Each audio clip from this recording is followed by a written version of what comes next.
normas para transformar las leyes y lograr mayor beneficio. Es decir, las cosas no tienen que venir del gobierno que me las da. No, soy yo como ciudadano quien en comunión con otras personas que creen lo mismo que yo creo, podemos formar el cambio. Y eso es algo muy importante. Hoy, eso es algo muy importante. Haciendo una elipsis de tiempo, es lo que hoy conocemos como el desarrollo local. Correcto, exacto. La endogeneidad. La endogeneidad, los modelos endógenos. Es correcto. Es entender que el gobierno no es quien ejecuta o crea la política. No es exógeno, no es modelo exógeno. Es correcto. Es la población, es de abajo hacia arriba, donde se crean las necesidades para encontrar la felicidad que el gobierno está obligado a ejecutarlas. Correcto. Porque es la voz del pueblo que dice esto es lo que debemos tener y hacer para encontrar la felicidad. Y cuando hablamos así en ese término de voz del pueblo, que ya es más moderno, sí, un concepto más moderno y que permeó ya la sociedad contemporánea, ¿qué fue lo que me llamó a mí la atención? Que es que John Stuart Mill se apoya en Adam Smith. Sí, porque Adam Smith le va a decir en la teoría de sentimientos morales, en la teoría de sentimientos morales le va a decir, ojo, que el hombre por naturaleza es un ser social. Sí. Y si el hombre es por naturaleza un ser social, él va a buscar vivir agradando también a los demás. Él va a lograr mayor utilidad, mayor beneficio, sentirse mejor trabajando en conjunto, ¿cierto? Es decir, una parte va a ser usted, otra parte va a ser usted, y finalmente logramos un producto final, que es lo primero que él hace en la riqueza de las naciones, en el capítulo 1, que va a hablar de esa división social del trabajo. Pero la va a decir, que el hombre es por naturaleza un ser social, y el hombre como ser social, el hombre tiene necesidades ontológicas y necesidades de bienes materiales o de supervivencia. Las necesidades materiales que se llaman. Y ambas necesidades tienen que ir juntas, y tienen que irse satisfaciendo juntas, ¿cierto? Una cosa es necesitar una casa, otra cosa va a decir Adam Smith, es necesitar ser amado, sentirse reconocido, ver su hijo crecer, estar seguro de que su muchacho le está yendo bien. Son necesidades ontológicas fundamentales que lo lleva y lo mueve a generar un bienestar para sí y para los suyos. Entonces el hombre como ser social es proclive a buscar siempre lo que le es bueno y lo que le es placentero, para sí y para los suyos. Y si el hombre vive en sociedad, él sabe que él como ser social, él no puede vivir independiente del resto de la sociedad. Él necesita integrarse y él necesita el reconocimiento como algo ontológico, que cuando yo camine me vean como alguien que vale la pena. Como un sujeto que aporta. Como un sujeto que aporta, que es importante. Y Adam Smith va a decir, por ejemplo, una persona que tiene mucha riqueza, pero que no le importa el otro, sino para explotarlo, para humillarlo. Cuando él da la espalda, todo el mundo le está deseando la muerte, que ojalá lo pise un tren, que lo acabe una carroza, ¿cierto? Una carroza descontrolada, que termine con la vida de él. Pero cuando una persona es capaz de manejar una empresa, y maneja esa empresa siempre con el respeto por los demás, y ayudando a que el otro también logre sus sueños, ¿cierto? De tener una buena casa, de tener buenos servicios. Entonces, cuando él ayuda a esa construcción, va a ser más amado y más respetado por sus trabajadores, porque van a decir, hombre, vale la pena esforzarme por esta empresa, porque esta empresa lo ayuda, me está ayudando. Entonces es una connotación muy diferente y que solamente se puede entender cuando usted lee los estudios filosóficos de Adam Smith y cuando usted lee la teoría de los sentimientos morales. Si usted lee La riqueza de las naciones sin haber leído la teoría de los sentimientos morales, usted no entiende bien el concepto tan fundamental como la mano invisible. Usted no va a entender conceptos tan fundamentales como el espectador imparcial, que es lo que le va a permitir, dentro de la teoría smithiana, O el subastador. sí, pero mira que este espectador imparcial es lo que le va a permitir a Smith que la misma sociedad sea capaz de decidir qué es lo bueno para ella como sociedad y qué no es lo bueno. ¿Qué es lo que la construye socialmente o qué es lo que la puede deconstruir? Y eso se ve más claramente en las lecciones sobre jurisprudencia de Adam Smith. Ahí es donde se ve más claramente. Entonces, obviamente, John Stuart Mill leyó a Adam Smith y le descubrió. Entonces ya John Stuart Mill le da el componente al que le dio James Bentham. Ese componente de la mayoría. Aquí le va a dar el componente es: trabajemos juntos. Haceme parte del proyecto. No me des el proyecto, sino que ambos construyamos el proyecto. Eso genera sentimientos de fidelidad y de apego más fácil. Es como, por ejemplo, cuando el hijo te ayuda a construir la casa y hace los planos en un render, ¿cierto? Y te dice: papá, ve, aquí construí esta casa, a ver cómo vamos a hacer una casa nueva y compramos un lote. Entonces, mira, papá, este es el render, mira esta casa. Entonces ya vos con él comenzás a decir: no, mi amor, es que a mí me gustaría más fácil como que cambiar como que la puerta, la entrada fuera más amplia, ¿no? O sea, más alto. O más alto. Y vos llamar: ve, mi amor, Claudia, vení, haceme el favor, decime, que aquí estamos en un dilema. Mira, es que el niño quiere esta puerta de esta manera. ¿Cierto que mejor más amplio? Porque si no, no va a caber, ¿cierto? Para entrar. Y entonces ya empiezan a construir todos juntos. Ese muchacho va a amar más la casa que si usted coge su dinero y la manda a construir a su gusto. Él sí vive ahí. Él sí vive ahí. Y encuentra momentos felices. Claro. Pero reconocimiento y sentido de pertenencia por ella no la va a tener. Correcto. Ese es Adam Smith. No es la casa de él. Ese es Adam Eso lo Smith. dice Smith. Ese es Adam Smith de los sentimientos morales. Y John Stuart Mill lo entiende y le hace una crítica fuerte a James Bentham. Se lo hace obviamente después de que muere el papá, James Mill. Porque Bentham y James Mill eran muy amigos. Y entonces él mantuvo la diferencia con Bentham, pero en silencio.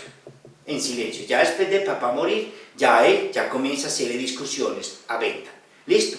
Entonces mira que el concepto de felicidad ha sido trabajado por la economía, y entendamos que el concepto de felicidad moderno es que todos construyamos juntos. Todos somos partícipes, que es lo que hoy llamamos como gobernanza, que es parte de lo que hoy llamamos Estado Social de Derecho, que es lo que hoy pedimos, es que entre la comunidad, el gobernante, o entre la universidad y el Estado y entre la empresa, todos comencemos a construir y proyectemos la ciudad que queremos, proyectemos el barrio que queremos. ¿Sí me van a entender? Sí, claro. O sea, ese concepto contemporáneo, y que yo diría que volvió a ser muy rehabilitado con John Hawkins, quien escribió Orange Economy, que es un inglés que escribió La economía naranja. Y él va a plantear esa forma de crecimiento a partir no de la riqueza, sino de las capacidades que tiene el individuo. Capacidades y condiciones naturales, sociales del individuo. El individuo por naturaleza es un ser innato. Entonces no es que el gobierno le dé, sino que el gobierno propicie los escenarios para que juntos podamos decir qué bien común necesitamos. Pero antes de eso, que el gobierno propicie para que él desarrolle sus capacidades. Claro. Desarrollando sus capacidades van a encontrar entonces los bienes o recursos públicos o comunes necesarios para el territorio, pero a partir de las capacidades innatas del ser humano.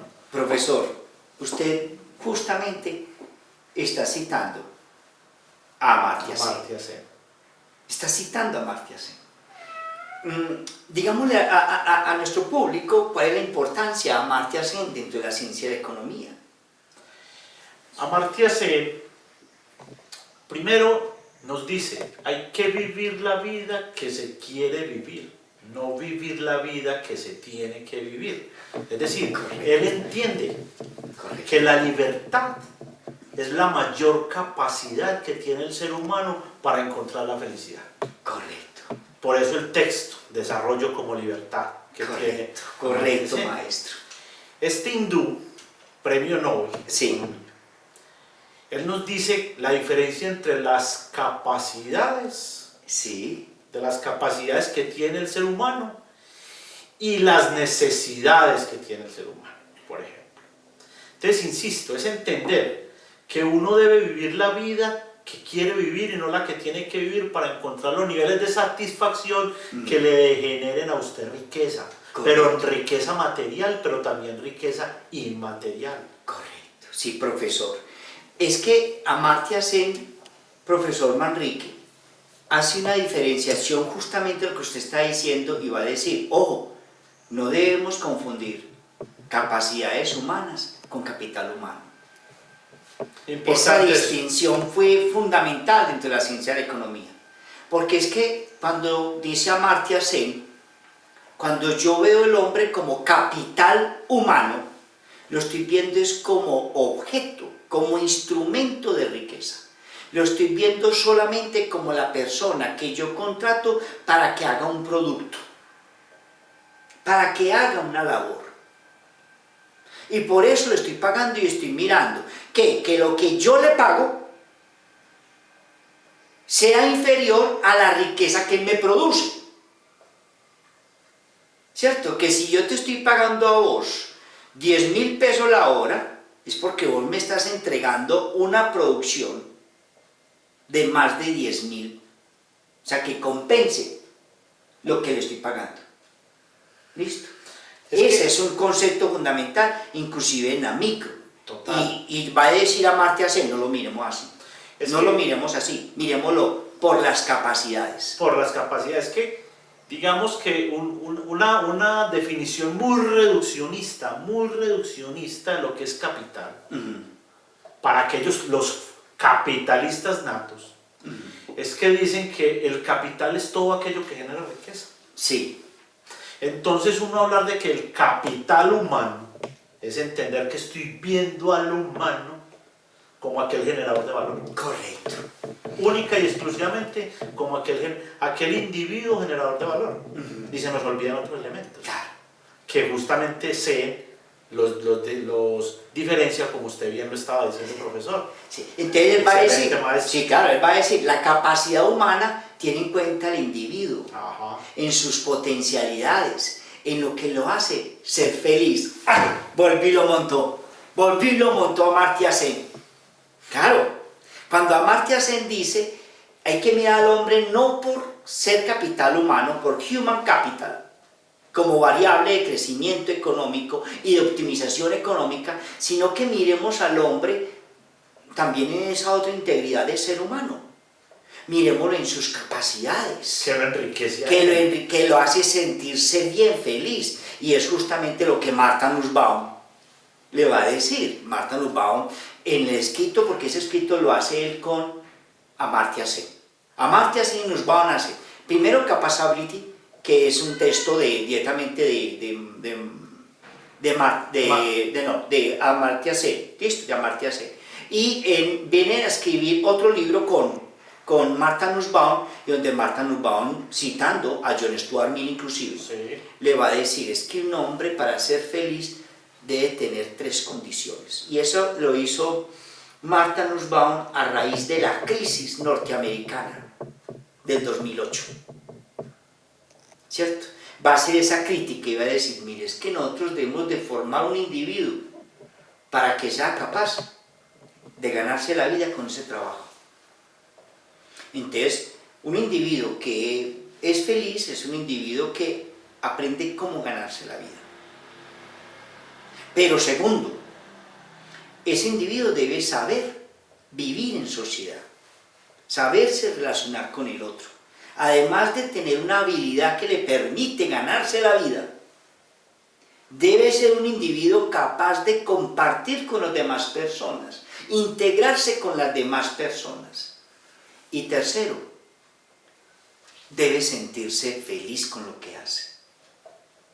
No con lo que me toca hacer por el desempleo, sino con lo que yo hago. Y ahí yo le pongo todo mi entusiasmo. Ese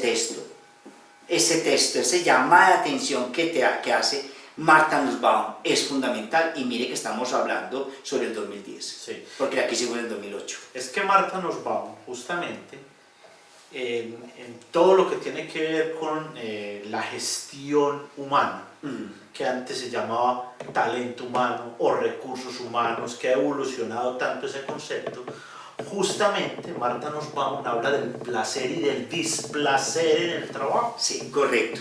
Entendiendo ese displacer, como usted está haciendo lo que le toca hacer, lo que está obligado a hacer, entonces usted no es feliz. No es feliz. Usted no está encontrando ese punto de equilibrio donde la felicidad le va a dar a usted la potencialidad para encontrar la verdadera riqueza que está buscando el ser humano, no la monetaria. Nada monetaria. Correcto. Es otra riqueza muy distinta. Correcto, sí, maestro. Y justamente Martha Nussbaum retoma esa crítica, la retoma de Adam Smith. Claro. Adam Smith critica en este libro de la enciclopedia de Diderot. En este libro de la enciclopedia de Diderot, Adam Smith va a criticar la forma como Diderot organiza el trabajo. Entonces le va a decir a Adam Smith a Diderot: el hombre que día a día hace los mismos trabajos, minuto tras minuto, segundo a segundo, no desarrolla su capacidad creativa, su capacidad innovadora, y lo puede volver tan estúpido como no debería llegar a ser nunca un ser humano.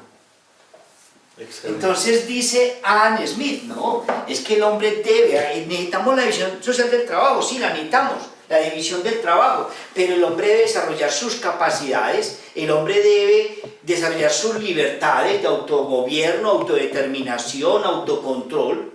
El individuo debe sentirse que lo que le hace le gusta, ¿cierto? Para poder ser creativo, imaginativo y mejorar las cosas.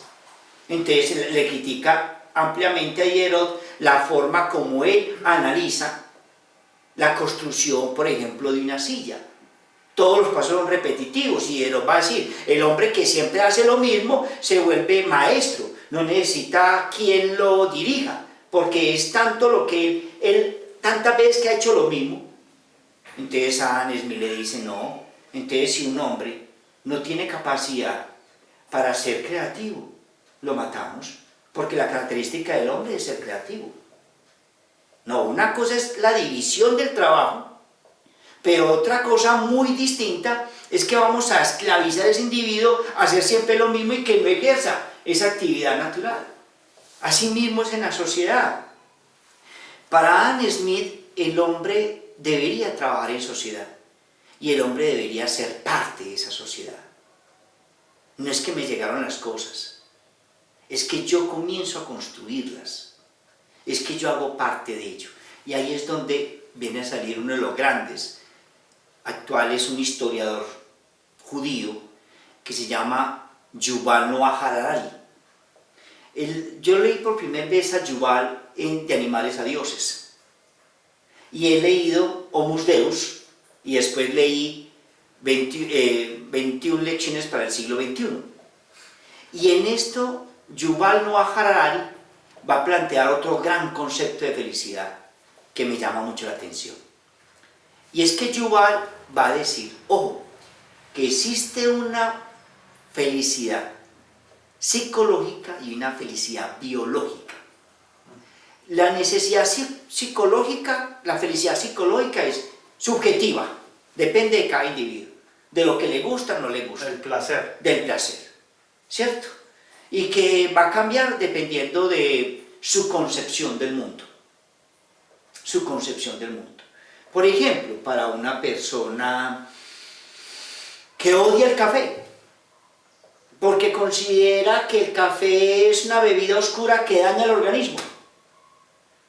Para esa persona, lo mejor es que nadie consuma café. Sería feliz. Sería feliz. Que nadie diga, vea, esta persona está cuidando su cuerpo, realmente está ejerciendo un mandato divino. Muy bacano.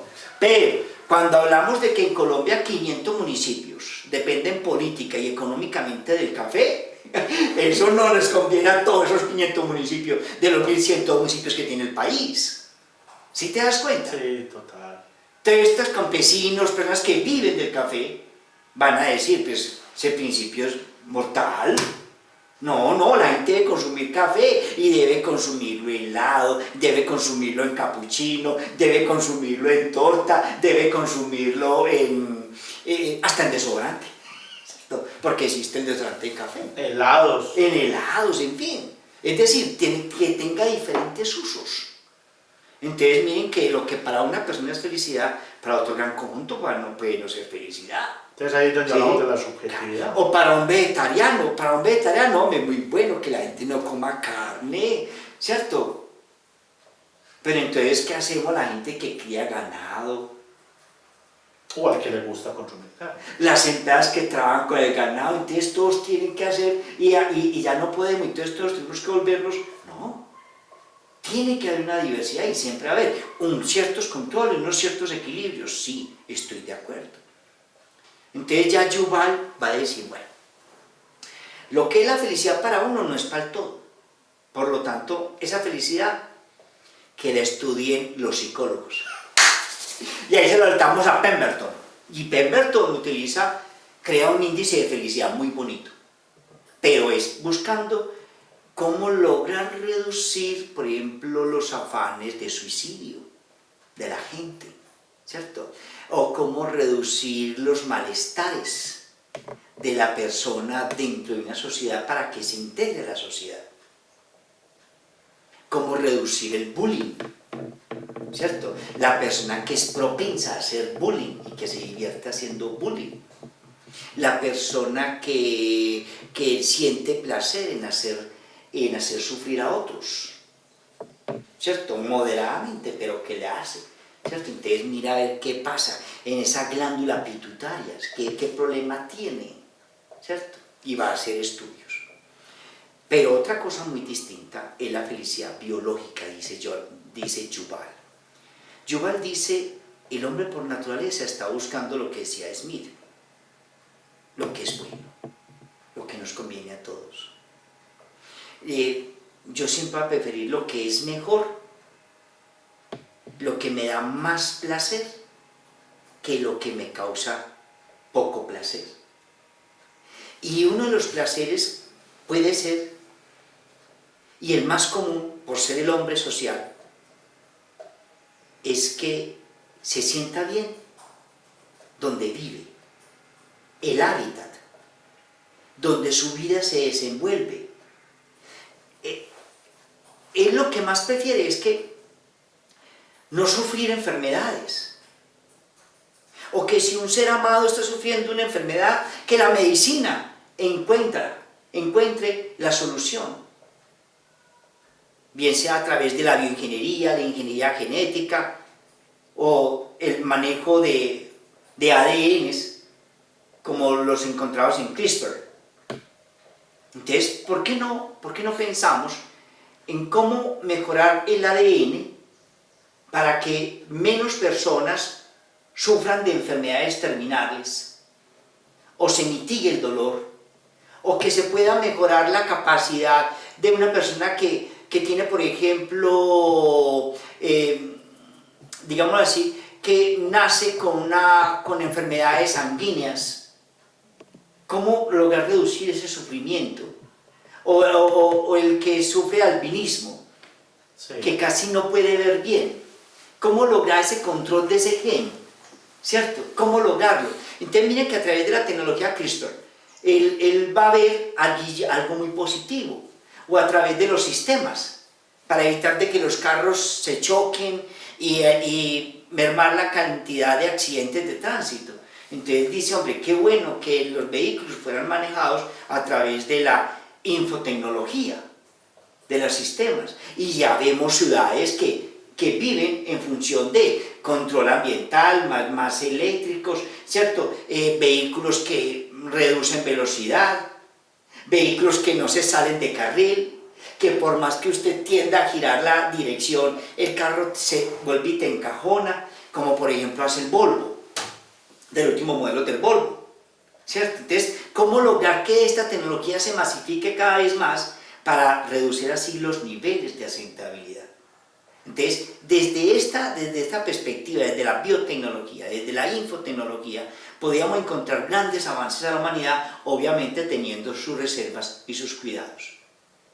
Si ello es así, entonces ya dice Yuval Noah Harari, entonces podemos compartir con los economistas cuando hablan de esa felicidad general a partir de la construcción de todos, de esos modelos endógenos, donde vamos y pensamos como Junta de Acción Comunal, como organización social, cuál es el bien que necesita mi localidad, mi barrio, y que todos trabajemos en pos de ello.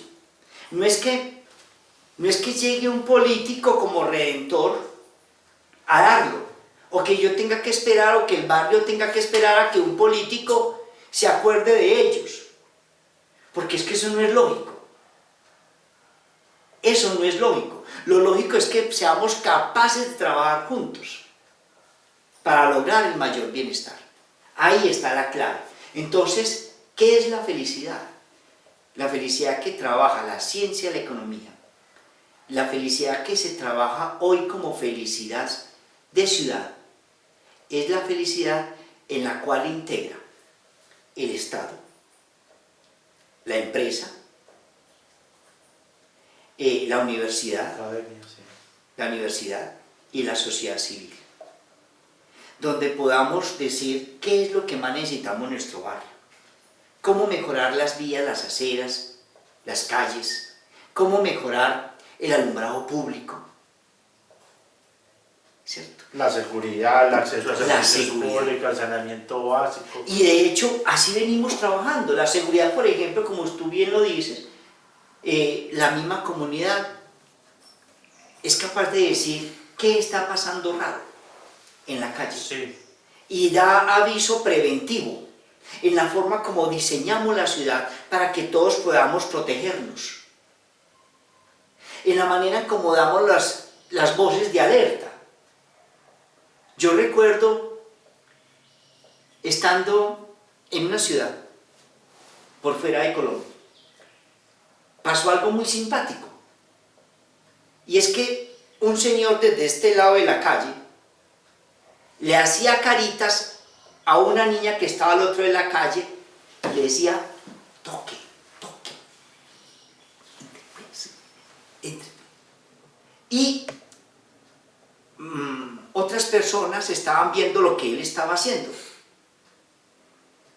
y él le mandaba besito a la niña, le entraba así, ¿cierto? Y esa señora, o esos señores que vieron ello, llamaban a la policía.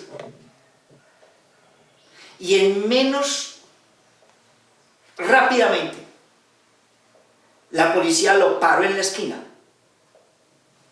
y llegó y le preguntó, ¿qué es esa niña con usted? ¿Usted qué estaba haciendo? Pensaba que era un violador. Pensaba que estaba haciendo de pronto búsqueda con los niños, que quería hacer pedofilia, ¿cierto? Y el señor, no, es que es mi hija, es su hija, es así, es mi hija, y voy a trabajar para que entre donde la mamá. Y le estoy expresando afecto. Le está expresando afecto, la saqué a caminar al parque porque hace estando mucho frío, salió el sol, y salió abrigadita para que les lleve un poquitico de sol, y vuelvo y la llevo a la casa. Y me despido de ella, por eso le estoy dando besitos. Le estoy dando besitos porque es que es mi hija. Y fueron, tocaban la puerta, sí, es mi papá, ese es el esposo, disculpe usted, señor. Y la gente quedó tranquila, ¿cierto? Mira, cosas como esas, es que todos estamos trabajando por el bien de todos, y que somos capaces de distinguir entre lo que es bueno y lo que no es bueno, lo que nos construye o lo que nos deconstruye como ciudad. Entonces la felicidad